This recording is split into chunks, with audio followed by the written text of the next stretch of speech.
Hello and welcome. I'm Adam Berger with Netrix Global. Thank you for joining us today. Today, we're going to review the topic of threat intelligence and why it has become foundational to modern cybersecurity and how organizations can use it to understand adversaries earlier in the attack lifecycle.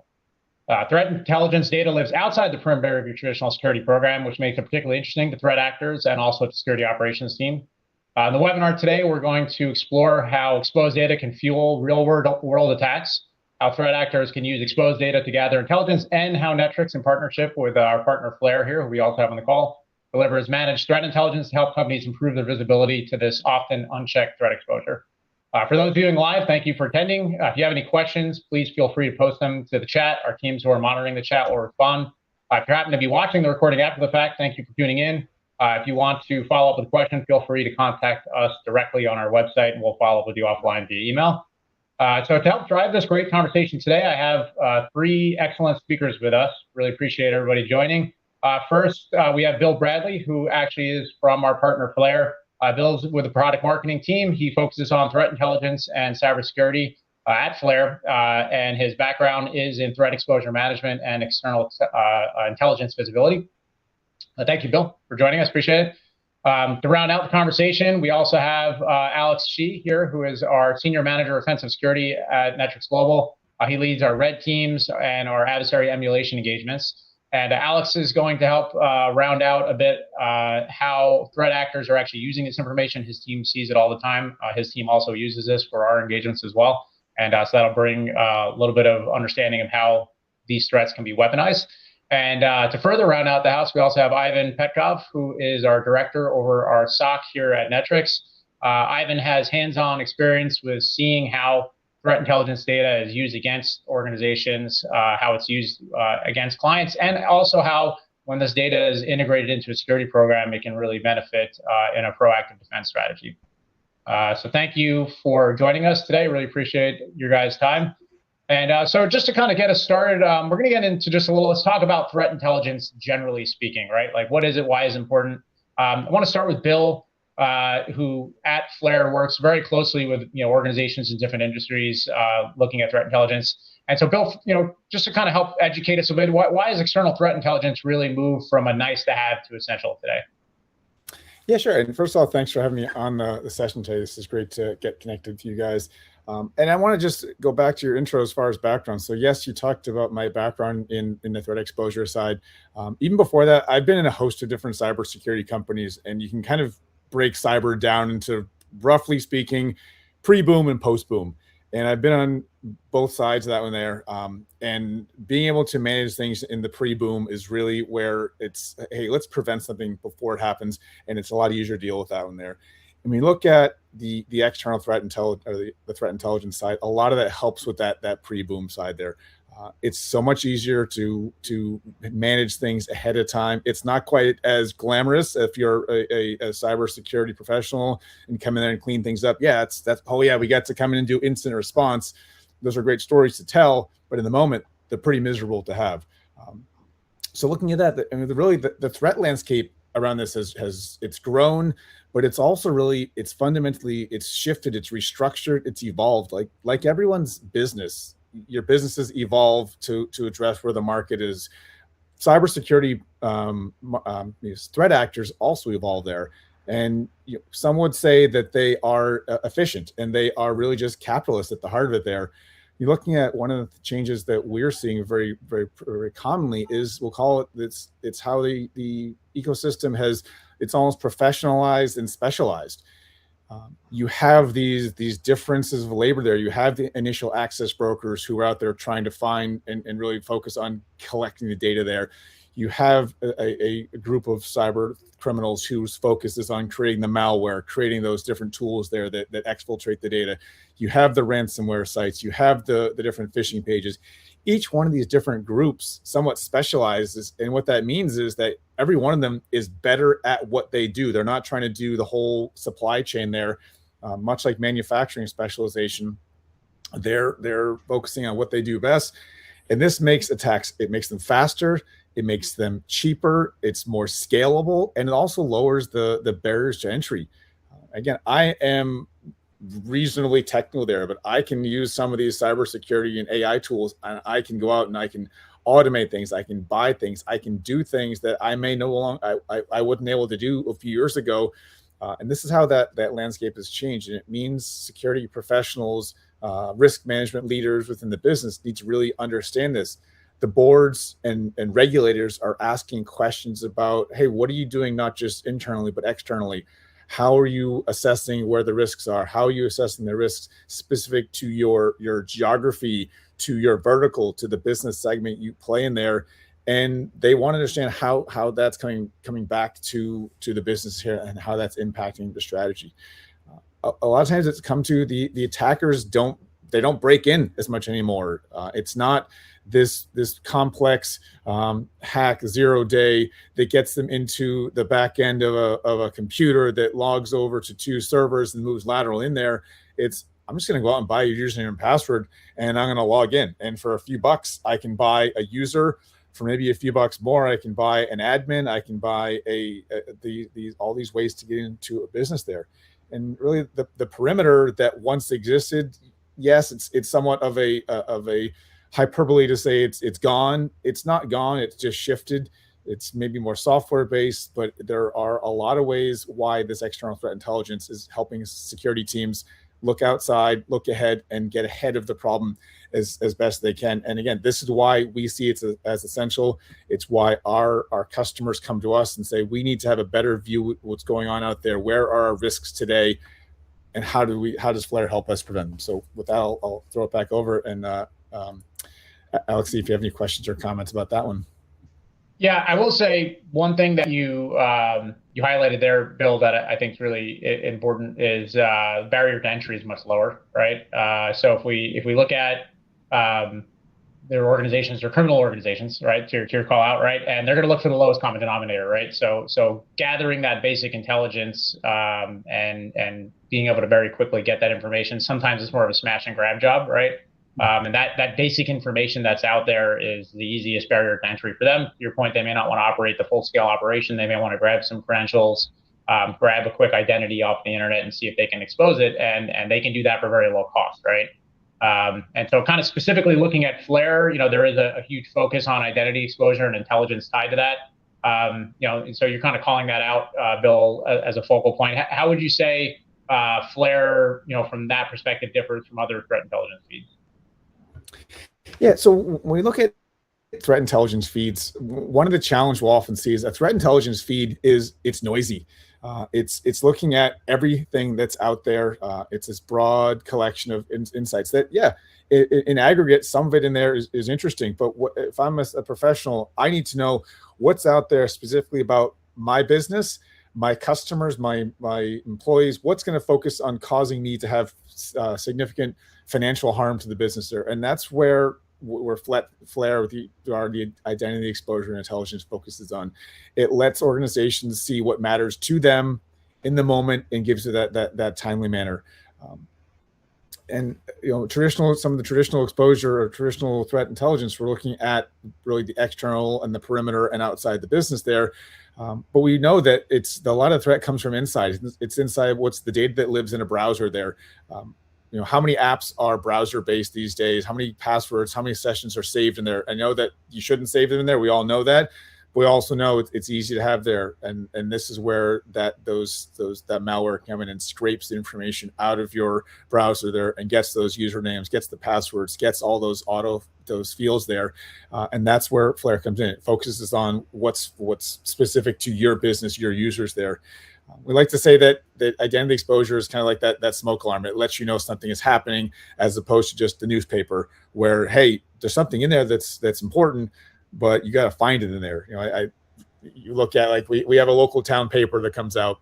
Most of it's not very interesting, but there's always in the back of it, there's the little notifications as far as hey, did you know your neighbor wants to put in this on the property there? And I'm like, oh, I should probably read some of these because that's important to me. I don't necessarily care that someone was, that there was a suspicious vehicle across town. What I do want to know is what my neighbor is doing next door to me if they want to put up a big addition to the back of the house there. Fraud teams, the global context is interesting for fraud and AppSec teams, but it isn't necessarily actionable or relevant to them what they need to do today. So these are a lot of things there. And you know, teams don't ask what threats exist because they know they're out there. It's which ones are will impact my business today, and how do I take those proactive steps to address those. You brought up smoke signals, Bill, which I love the analogy, right? As you're looking for those warning signs, right?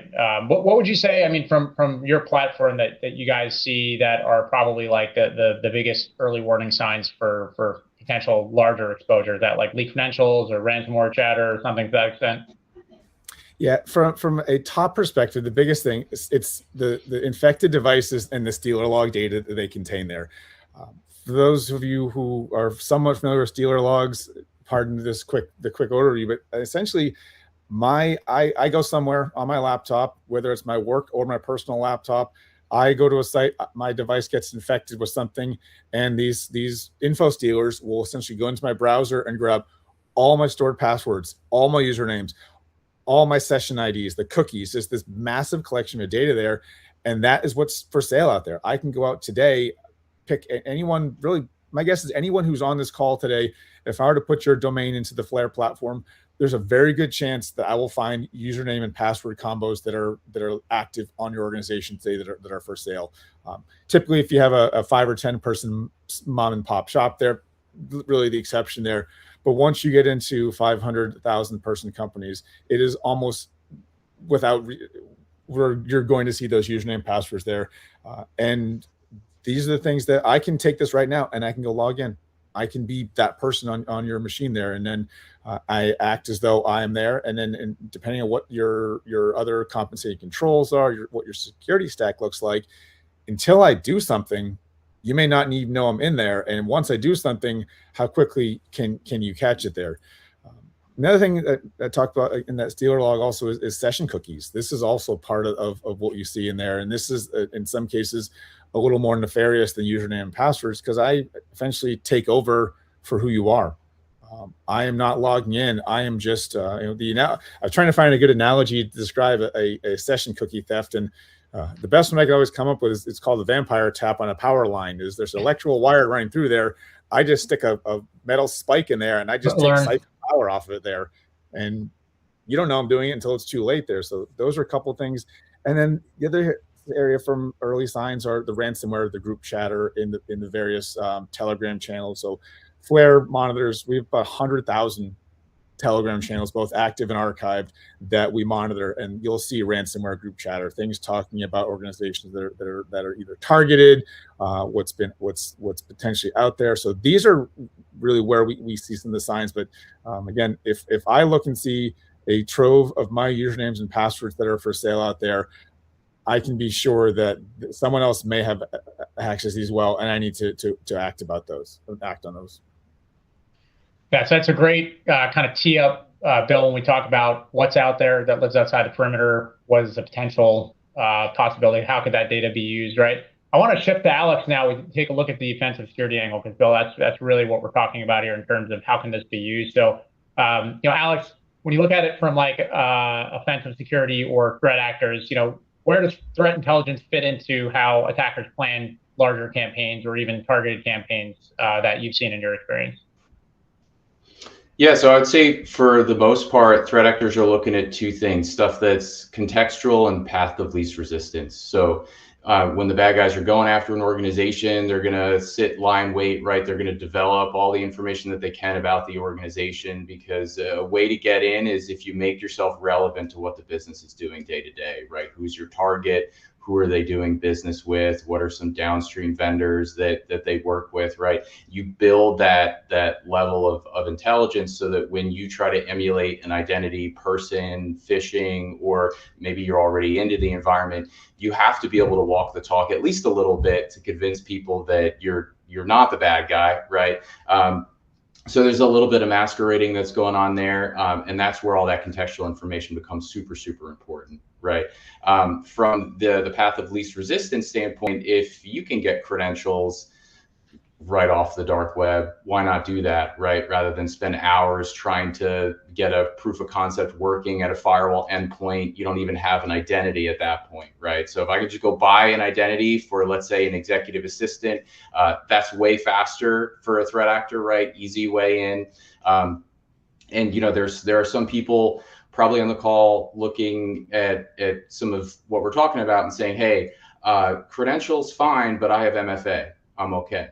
That's actually not true, because not all MFA is created equal. There are weak forms of MFA today, and there are MFA bypass techniques, right? So a first step is obviously getting those credentials. But once you've identified that, the threat actor will have an idea of like, okay, who are my naughty users, my lazy users, right? Here's some bad passwords. I'm going to press against the environment. I'm going to try these identities. If I get prompted for MFA, I'll do things like downgrade. Right, I'll look at what MFA prompt is there. Can I downgrade to an insecure method of MFA, see if I can get into the organization? So failing that, then the threat actors may actually go for something like session cookies, right? It's an active session that, right, I just need to replay that session cookie, and all of a sudden I have an active session within whatever application that I have access to.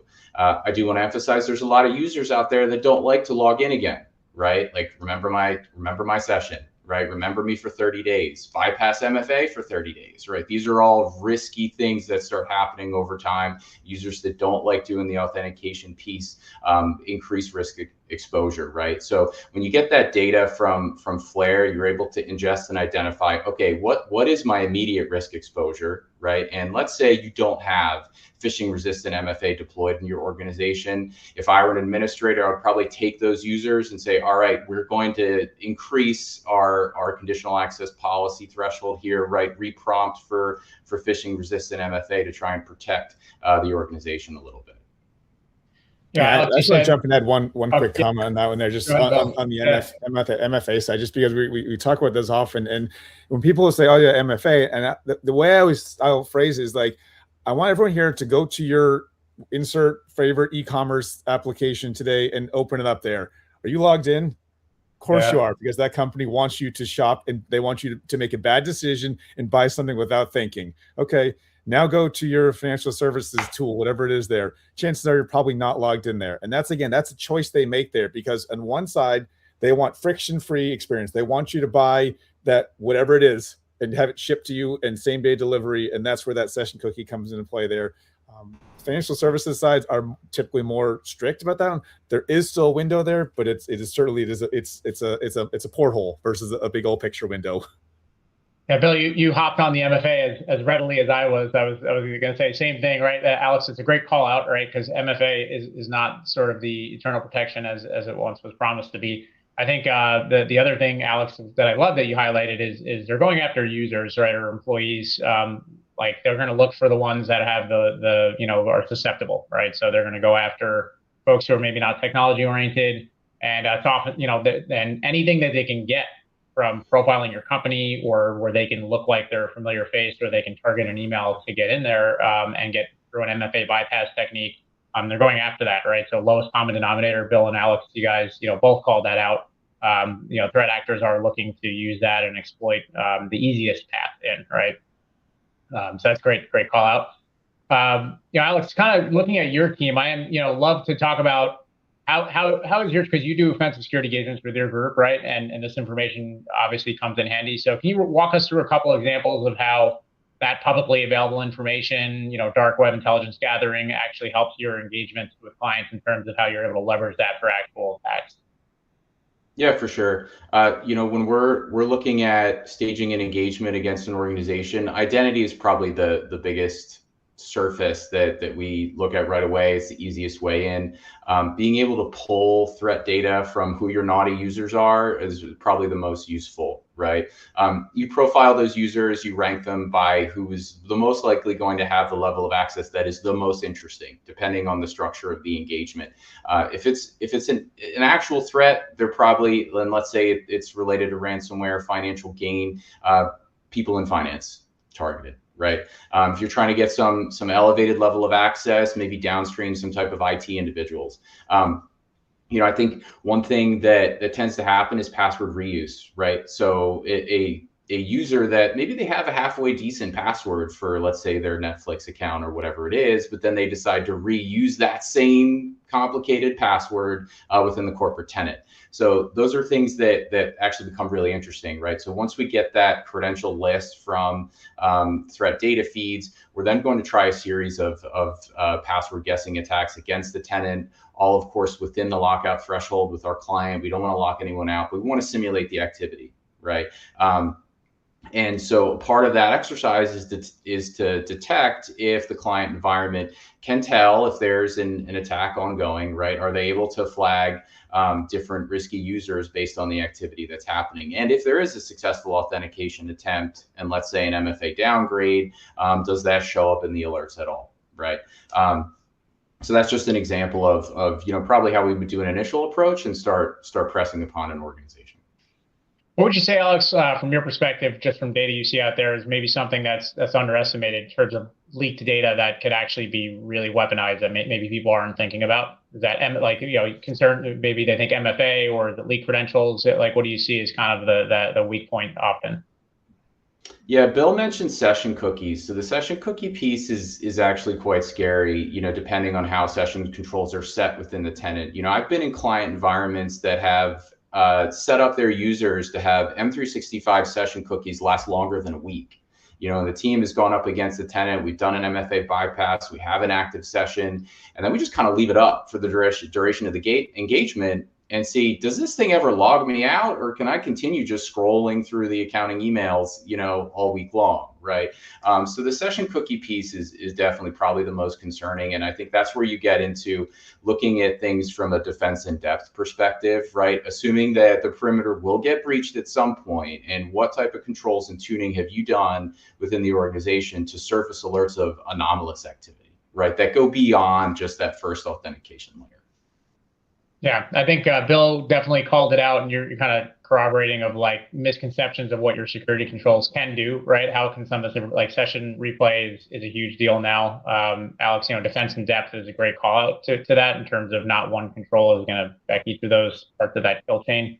So it's an area for, common hardening techniques right around sessions. I think we often see sometimes 30, 90 days are defaults depending on how things are set up in client environments. So that's a good call out. Cool. So I think so far what we've done here is we've taken a look at, we talked about threat intelligence data, like why is it out there in terms of it's concerning, right?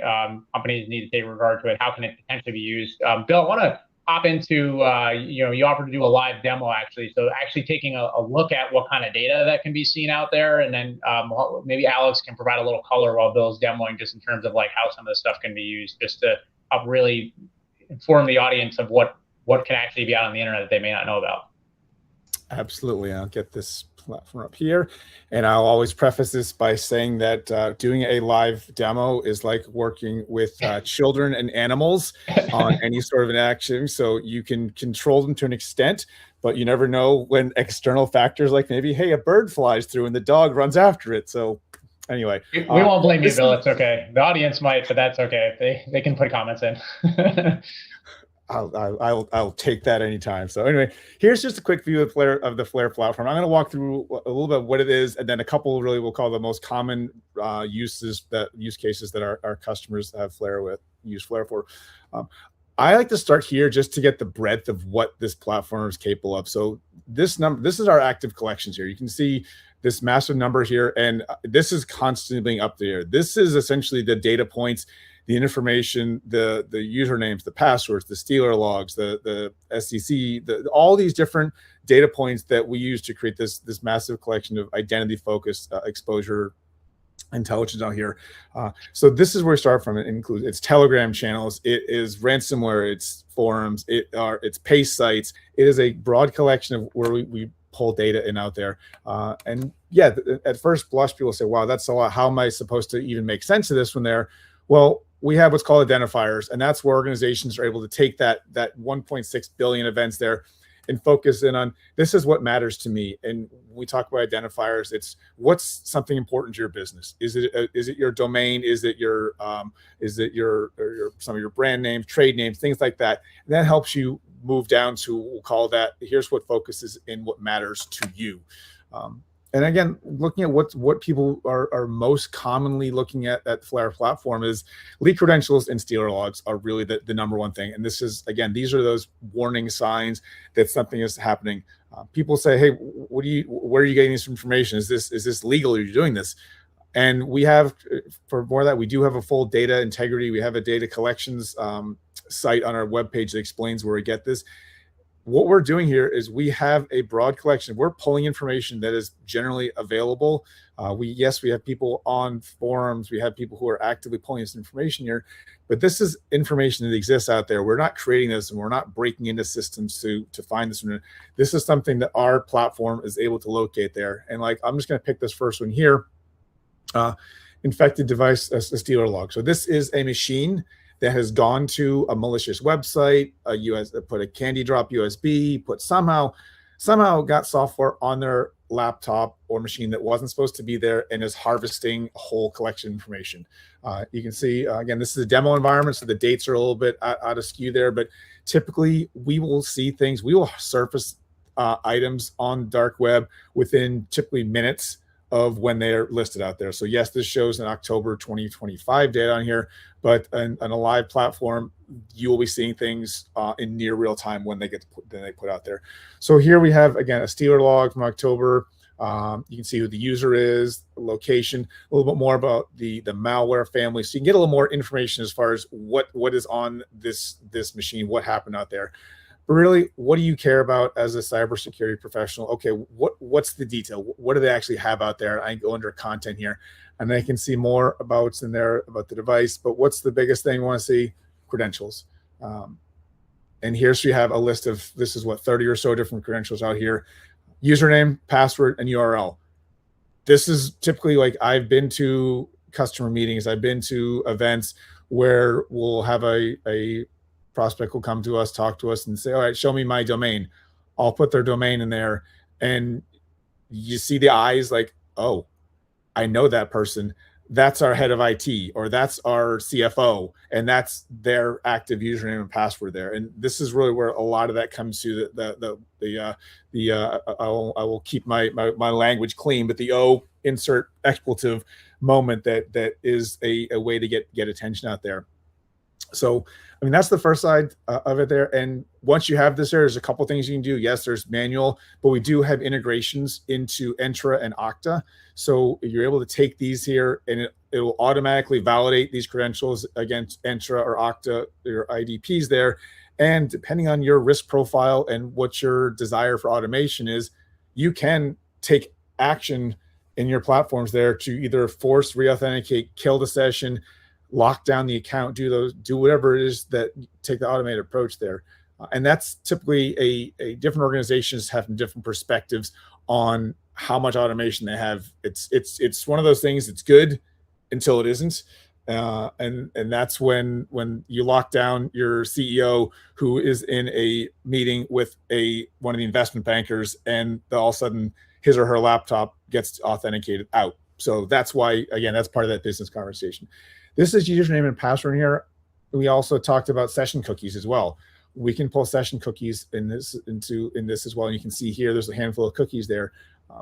And from the Flare platform, there's really two use cases for both username, password, as well as session cookies that I want to dive into. One is for employee protection. So Scatterholt is our fictitious demo client here. And if you skim through there, you may see Jim Halpert and understand that reference to The Office. So, Scatterholt is an organization, but Scatterholt has customers who log into their platform to buy paper or whatever it is there. Flare can look at both sides of that one. So yes, one of our core use cases is protecting all the employees, everyone with a @scatterholt.com email address and domain there, and protecting there. The other side, it's also that account takeover prevention, and it looks at username, password, session cookies for your customers. So essentially, it flips the script and looks at, if you're a 5, 50, 100, 500 million end user platform out there, we give the ability through an API to feed that information into your existing workflow processes to help you and your fraud prevention team prevent that session cookie becoming a compromised account there. So that's the first use case on the leak credentials. Next thing I want to talk about is some of the third-party risk management. I know organizations are looking to do the best they can within their own organization, but there is also this other side of it of what's going on outside there.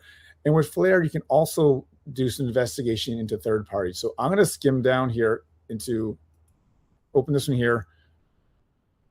Going to go into our ransom leaks here.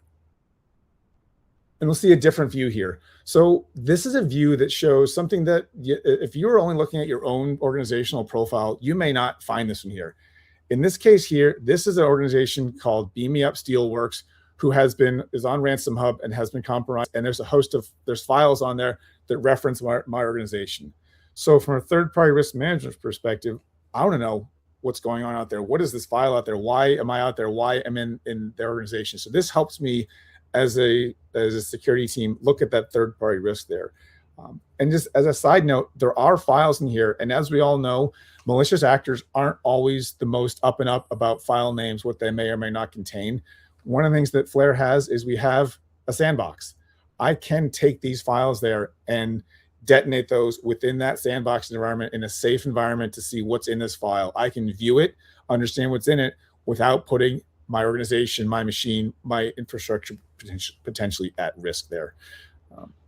It's a great angle, Bill. I think you're highlighting. I mean, so I think direct exposure is out there, right? Identities and information about folks. But then, what are third parties doing out there that your company name or your identifier tied to your company, whether it be a website or an email address, may just show up somewhere random. So the fact that some of that can be collected and you can see that information is incredibly powerful, because it could be nothing to do with an exposure in your environment. It could be a third party, right, that got exposed and your stuff happens to be in there, right? So I'm kind of curious, Alex, just based on what Bill is showing here, like, what are some of the techniques that come to mind that you've seen your team use or you've seen threat actors leverage, just kind of with some of the different data points that Bill has covered here?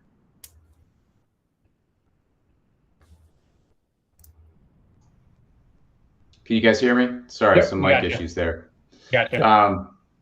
So from our side, Bill mentioned the third-party risk as a big item, and if you look at some of the alerts coming out of CISA and the initiatives, with the Fed these days, downstream risk is probably one of the bigger ones today.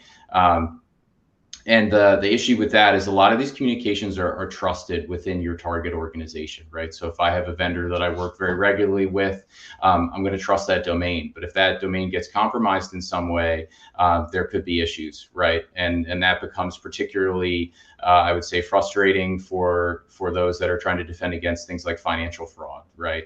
That risk exposure suddenly becomes very big.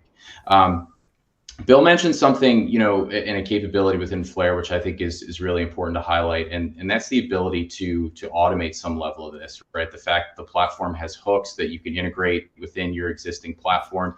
This stuff is happening at such scale today that we can't be keeping up with this stuff manually, right? We have to be implementing automation and orchestrated response wherever possible. Now, you don't have to log the CEO out of their laptop in the middle of their meeting, right? But there are things that you could do, right, to trigger an alert, perhaps reprompt for, phishing resistant MFA, something like a passkey. It's not too bad, right? So passkey authentication to access a resource. Let's say if the CEO is trying to pull some financial documents from the org in the middle of the meeting, you can configure conditional access to prompt for some level of authentication there that's local to the device that he has in his hand, right? And not some threat actor that's trying to log into the environment from, say, another country. That's good. It's a good call out. Just, thinking of different ways to use the data, right, Alex? That's what's always curious in terms of what may be out there. I think third party, your credentials, I think, are the most obvious, but you guys have called out things like sessions, what information can be leveraged from third parties. Bill, I actually had another question for you, but did you have other modules you're going to cover? Because I can pause. Yeah, I'm just real quick, one last thing, and I'll go back to you. So we've talked about when we look at username, password, sessions. These are definitely some of those forward-looking signals there's something happening, or at least something you've been compromised in some senses, whether it's been monetized or not. But the other side is, we'll call it the brand protection, the monitoring, things like that. Again, just looking at the breadth of what we have here, looking into these collections here. in some of these chat messages, you can see this is, we're talking about that breadth of what we're collecting for those chat messages. This is where there is that collection of information about your brand, your organization, that Flare collects there. Again, using the different identifiers, you're able to cull this from down to see what makes most sense for you. So again, that's that monitoring and being able to say, well, who's talking about our brand, and is it something I should be concerned with? So with that, I will put it back to you and see what your questions are before I kind of wrap up on the platform demo. Yeah, actually, kind of teed up to the data that you have here, Bill. So there's a lot out there, right? I think Alex is calling it out as well. Like we can't manually go through this stuff, right? And so we talk about and we'll get into Ivan a little bit here, talking about there's a lot of noise out there. We spend a lot of time in security operations doing that. So how does the Flare platform kind of help, I guess, prioritize, Bill, or help parse through that a bit, understanding that manual reviews become problematic? Yeah, so the biggest thing for us is when we're working with organizations, it is understanding what is important to you as a business. What are the terms there? Where do we need to help to train lenses there as part of the onboarding? The identifiers are really one of the biggest things that, as we work with organizations, understanding what makes the most sense to them. How do we help use those identifiers? Again, it's your domains, it's your authentication, different services you're using out there, repositories, really what's important to you to focus in on there. And then in terms of also keeping this more prioritized there, because you're able to maybe do those investigations within a single platform, you're able to keep my team focused there. I see a device has been compromised. I see files on there. I want to know what's on there. I go into the sandbox here. I can keep all this whole process really in the single work stream versus bouncing around and really having that lack of focus by going from platform to platform there. And then just to reiterate what you just mentioned previously about the automation there, being able to connect with Entra and Okta to have these things happen automatically. I mean, like the way we talk about it internally is if you talk to anyone at Flare and they say, tell me what's this 2 a.m. story that I've heard about, and like, oh, okay, so essentially it's that worst case scenario. It's Saturday morning at 2 a.m. Your senior executive teams, their usernames and passwords go for sale on the dark web there, without automation, without some sort of platform in place. What's the fastest your team is likely to catch it in a manual process? And is it Monday morning? More likely Monday midday when something gets caught there. With Flare, with automation, you can essentially work at machine speed and get that resolved. You compromise at 2 a.m., resolved by 2:05 a.m. versus Monday. So those are how we're able to help organizations move more quickly, stay focused there. And that's where, again, when you're in those mid-sized to enterprise organizations where in some cases the teams are small and they're lean and trying to really work things out, is where this automation and focus helps. And when you get to larger organizations, it's around how do you manage the scale of it? And again, that's where the focus and automation helps with teams there. I've never, being an incident response for a long time, Bill, the threat actors, it's usually Friday afternoon, holidays, or like Sunday morning. They always seem to pop up. Ivan and I have been it's always 5 at Friday when these things start typically, right? So, well, it's funny because a guy I used to work with, he was one of the threat incident responders at a large petrochemical or chemicals company. And he said that they could track the different threat actors by certain times of the year. Like there's certain major holidays that they would be just completely offline for a whole week at a time. Like, oh, this is the big holiday time. Yeah, they don't celebrate Christmas. and they're offline. But again, if it's coming from around the globe there, if it's 8 a.m. in across the world there, it's 8 p.m. your time and you're scrambling because, well, this is when they choose to do their best work. That's funny. So I did want to kick it over to Ivan for some questions. Bill, are you all good on the demo? I am. I show what I wanted to show there. Again, it's when people see this platform, they're always just like amazed at what we can pull up there in terms of that actual live data. Like, yep, this is out there right now today. What do you want to do about it? Yeah, actually, I was going to say, Bill, seeing is believing. Just we've had several clients, and Ivan can kind of speak to that here in a moment, of just where we when we look to onboard them into the service, the initial pull will go look and it's an immediate eye opener, right? Kind of say, oh wow, okay, what's out there, right? And so, Ivan, I want to kick it over to you. So we teed up. Okay, so we talked about threat intelligence data. What is it? Why is it important? Alex went through a little bit of okay, hey, like this is actually how this can be weaponized. Bill kind of showing us some live data to round it out. Ivan, kind of more looking from like the security operations standpoint. How do you actually do something with this data or bring it into your program? And today we do bring Flare alerts into our SOC on behalf of operations of your clients. So Ivan, kind of maybe you can round us out a bit. Just how do you see that this threat intelligence can really integrate into like either a SOC or just your security operations that we're today leveraging to help defend our clients? Well, it's actually quite simple. With security monitoring, most of what you're collecting outside of, let's say, external attack surface, which Flare helps with as well, is internal data. So you're going to see compromised account when someone tries to actually use it, and it's already too late. And then you also have to spend a few hours figuring out where this is coming from, what should I do with this, how many potential users are impacted.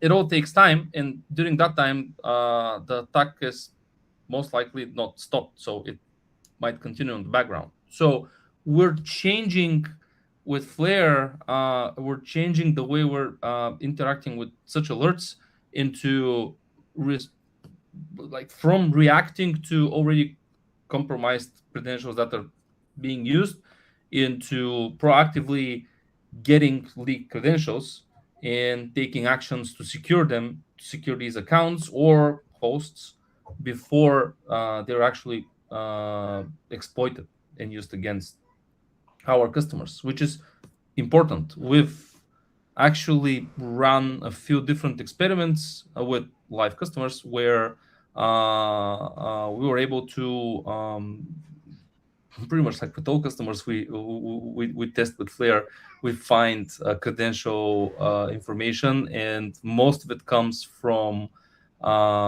either third-party vendors that work with our clients or corporate accounts and credentials being used on private services that are not as secure as corporate portals.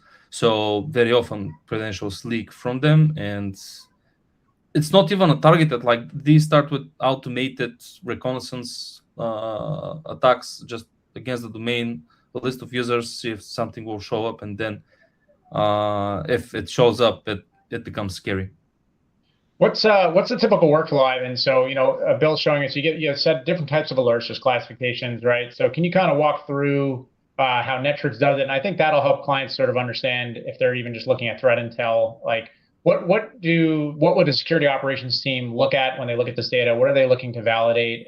What are they triaging? What are they escalating when these types of alerts come in? There are actually a few different approaches here, but most importantly, we should not treat threat intelligence as an immediate escalation. We should treat it as an additional signal. Additional signaling in security monitoring platforms allows us to do better correlation and automated investigation, so we can actually tie the data we have together and turn it into something meaningful. That also falls under the question for how do we reduce noise. It's very important. And there's actually a really good example for this is without threat intelligence, you get an alert of we have a login anomaly, which might be impossible travel or anomalous token, like a number of different examples. Without threat intelligence, you have only that, and you have to investigate. With threat intelligence, you will then we have a login anomaly, and this is using credentials that were recently leaked on the dark web. This immediately saves you a couple of hours of investigation, and you know that these are related, and you can take action immediately. We also have automation on top of these correlations, so we can have a simple tag that will execute an automated workflow that will go log out all active sessions for that user, mark it for password replacement, and then follow approved best practices for the company on how to reach out to the user to change their passwords. But this is actually one very good example. Outside of that, we actually there is a bidirectional communication between Microsoft Sentinel and Flare. So we're not only getting alerts from Flare, we're also sending data to Flare for context enrichment and additional context for Flare that can be looked up for additional indicators of compromise. It's very easy to work with domains and user credentials that are tied to these domains. It gets a bit more difficult when we're talking about host names in machines that might not be directly related to a username that is associated with a domain. In this case, synchronization with these platforms actually allows us to look up additional information for specific host names that are used within your environment that can be compromised and might stay invisible because of specific use cases on our client side. This is actually not uncommon at all. Outside of that, we do intake everything that Flare can send to Sentinel.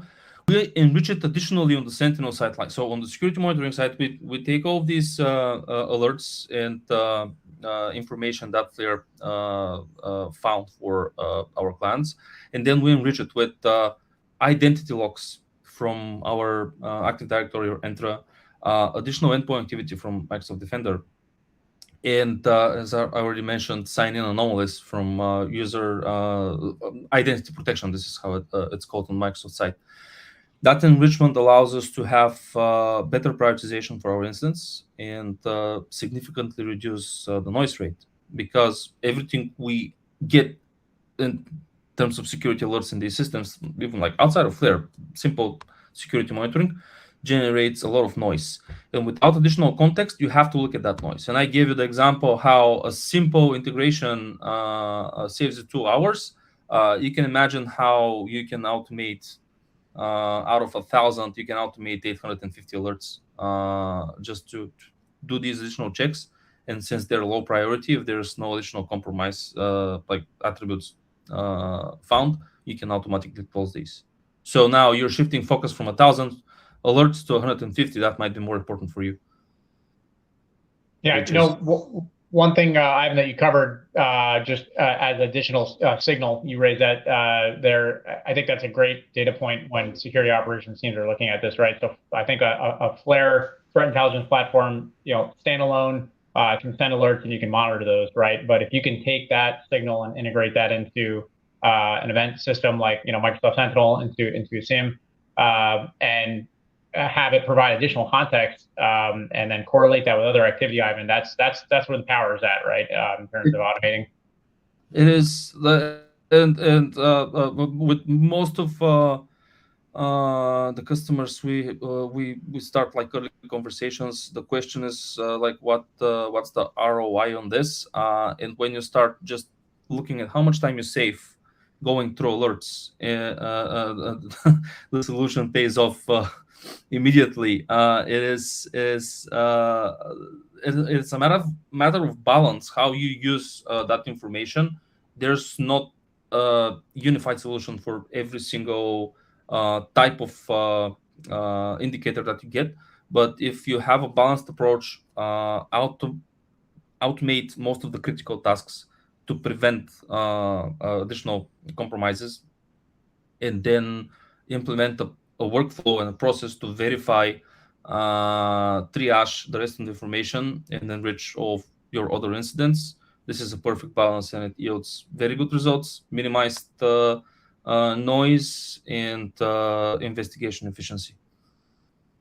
That's great. Great call, Ivan. I definitely, whether you're in security operations or you operate in a larger team, looking to integrate the telemetry in so that you can automate as much as possible. That's Ivan, you're calling that out as a key point. Obviously, we want whatever we can to expedite investigations and correlate them to other activity is a critical point.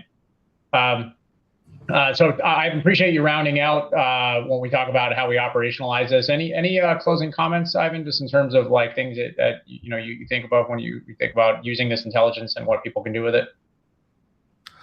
I think that pretty much wraps it up. These are the important points. Obviously, it also combines a really interesting thing is that before we had different teams that handle security monitoring, threat intelligence, vulnerability management.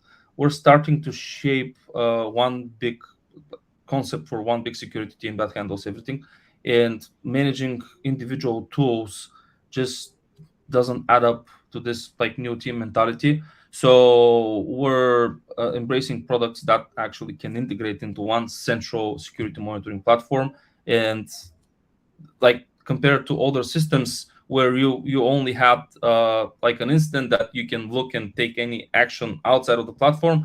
Now you have these API-enabled solutions that are not only security monitoring, but these are like reaction platforms that you can plug into all these different types of services and automatically take automated responses. So, like it is starting to slowly shape up into something completely different in terms of a security service that we're offering, and it's shifting from a good to have to a necessity nowadays.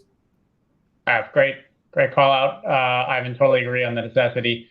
With that, I think we're going to wrap. Bill, Alex, any closing comments from you guys? Just one last thing. I just want to jump on one of the things that I've mentioned there. You said threat intel is a signal there, and I agree, it's a signal. It's absolutely a signal there, but it needs to be timely and relevant, and that's where it helps the security teams do something with it there. Something that's a month out of date and is the broad collection there, it doesn't help anybody. So that's really where it's key to help the teams be more effective. And again, make a security worker make his or her job very boring because nothing happens, which we all know is never the case. Only at 5 o'clock on Saturday. Great. So just to wrap up, thank you, team, Bill, Alex, and Ivan. Really enlightening talk. Just kind of highlighting what we talked about today. The critical reality is that threat actors do leverage, this open web, dark web intelligence data long before an attack. Right, highlighted here on multiple discussion points. It's low effort, easy to obtain, and can be immediately weaponized. By understanding how the adversaries think, where they gather information, and how to operationalize that intelligence into a security program, you really can shift, from a more reactive response to a proactive defense strategy. As highlighted, we talked about automation, how to break this into a SIEM and integrate it to your operations. And so hopefully today everybody got good understanding of why threat intelligence is important, how can it be used, and then how you can leverage that to protect your organization. Thank you, and have a great day.